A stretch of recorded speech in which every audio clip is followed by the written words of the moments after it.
खान जिंदाबाद की रैलियाँ निकालें।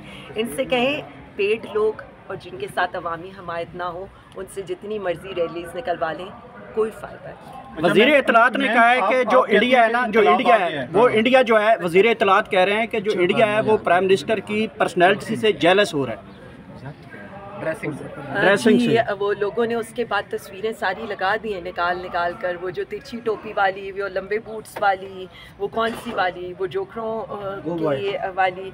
तो मैं सिर्फ इतना कह सकती हूँ, अपना मजाक मत उड़ाएं। इनसे सिर्फ इतना कहूँगी कि जब तक जंग वाले हालात हैं, खुदारा हम जैसे लोगों से बयानात दिलवा लें, हम मुल्क के इस सलामती के लिए बात करेंगे। वज़ीर आज़म इमरान खान से लोगों को मिलने दें, उनकी ट्वीट आने दें, ताकि इंटरनेशनल मीडिया के ऊपर नैरेटिव बने, मोदी सरकार को भी कोई डट कर जवाब दे सके।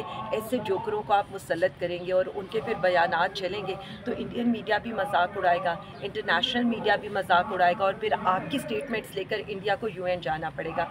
हम आज भी बयान भी अपने मुल्क के लिए देंगे, दुश्मन को भी मुंह तोड़ जवाब देंगे और इनकी फस्तायत का भी मुकाबला करेंगे। अब तो आपने हमें वैसी आदत डाल दी है एक वक्त में कई जगह पर होने की, तो एक वक्त में हम कई काम कर सकते हैं। मैडम, मीडिया पे चल रहा है कि केरन सेक्टर पे और नीलम पे जो है हालात ख़राब है, कशीदगी है, लेकिन वहाँ के लोकल लोगों से सुबह मेरी बात हुई है, वहाँ ऐसा कुछ भी नहीं है, वो कह रहे हैं सब अमन शांति है। तो मीडिया पे क्यों चला रहे हैं झूठ? देखिए, मैं सिर्फ इतना कह सकती हूँ कि इनकी बात झूठ से शुरू होती है और झूठ पर ख़त्म होती है, ये तो आपको पता ही है। इनकी हर चीज़ झूठी है, इसीलिए तो कहती हूँ ये ना करें शेर आया और आखिर में जब शेर आ जाए तो अवाम उसका यकीन करने को भी तैयार ना हो।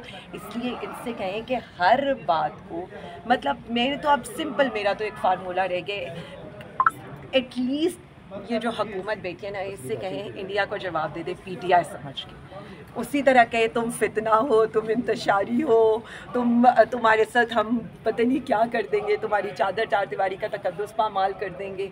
सो इन लोगों को ये समझना चाहिए कि आप अपनी सोच से, जो नायत छोटी है, एक तो पढ़ते नहीं है और पढ़ना चाहते नहीं है, उससे आलिया हमजा साहिबा, रमज़ान के महीने में खान साहब ने ये बयान जारी किया था, ऐलान किया था अंदर से कि भाई ईद के बाद जो सड़कें हैं वो गर्म होंगी, लेकिन ईद भी तकरीबन बड़ी ईद आने वाली है, सड़कें भी गर्म नहीं हुई और खान साहब की रिहाई भी दूर दूर तक नज़र नहीं आ रही। तो क्या लाएमल क्या है आप लोगों का खान साहब की रिहाई को लेकर, क्योंकि आप लोगों के जो कारकुनान है काफ़ी तनकीद भी कर रहे हैं क़यादत पर, लाएमल क्या है खान साहब की रिहाई को लेकर? देखिए, कारकुनों की तनकीद बिल्कुल जायज़ है और मैं ये समझती हूँ कि PTI नाम ही कारकुनों और वज़ीर आज़म इमरान खान का है, बाकी हम सब इर्रेलेवेंट हैं।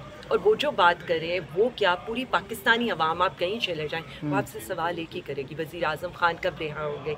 तो हम सिर्फ इतना समझते हैं और हम सिर्फ इतना कहते हैं कि अब हमें वज़ीर आज़म खान की कानूनी जंग के साथ साथ, देखिए, मज़ाहमत ही और सड़कों पर फैसला ही आखिरी वो है, और जितना जल्द होना चाहिए हमें ये लाएमल देना चाहिए, क्योंकि जितनी देर हो रही है उतनी ही। पंजाब के लेवल पर आप, चूँकि इस वक्त आम जिम्मेदारियाँ आपके पास हैं, तो आप लोग क्या करेंगे पंजाब के लेवल पर? देखिए, PTI पंजाब अपनी 2 दिन 1 को और 2 को हमारी इस सिलसिले में PTI पंजाब की मीटिंग हो चुकी है। हमारे मई के लिए हमने प्रॉपरली लाहे अमल का ऐलान कर दिया है, और ये मैं आपको इसलिए बता रही हूँ क्योंकि मुझे तो हर वक्त ये खदशा रहता है कब मुझे अरेस्ट कर लेंगे। सो प्रॉपरली मई की प्लानिंग हो चुकी है, क्योंकि आपने ईद से पहले कहा था कि हम अडियाला के बाहर धरना भी दे सकते हैं। मैं ये बताने लगी हूँ, मैं आज भी अपनी बात पर कायम हूँ, और उस पे ये नहीं है कि अडियाला के बाहर दें या कहीं और बाहर दें, लेकिन मेरा अभी भी जो भी मैं रखूँगी एज ए PTI पंजाब अपने लीडरशिप के आगे, आज भी अगर मैं कोई लाएमल रखूँगी तो वो यही रखूँगी कि सबसे पहले ओहदेदारान, वो लोग जिनके ऊपर खान का भरोसा था, जिनको खान ने के वोट के ऊपर आज इलेक्ट होकर असेंबलीज में बैठे हैं, मेरे जैसे लोग जिन पर खान ने टिकट जिनको एलोकेट किया था, या जो पार्टी और तंजीमी ओहदेदार हैं, पहले वो आएंगे और कारकुन को हम बाद में बुलाएंगे। कॉल कहीं की भी दें, लेकिन लीड इस वक्त लीडर करेंगे, कारकुन तो गोलियां नहीं। आपके इस लाएमल में पर इम्प्लीमेंटेशन में रुकावट कौन डाल रहा है?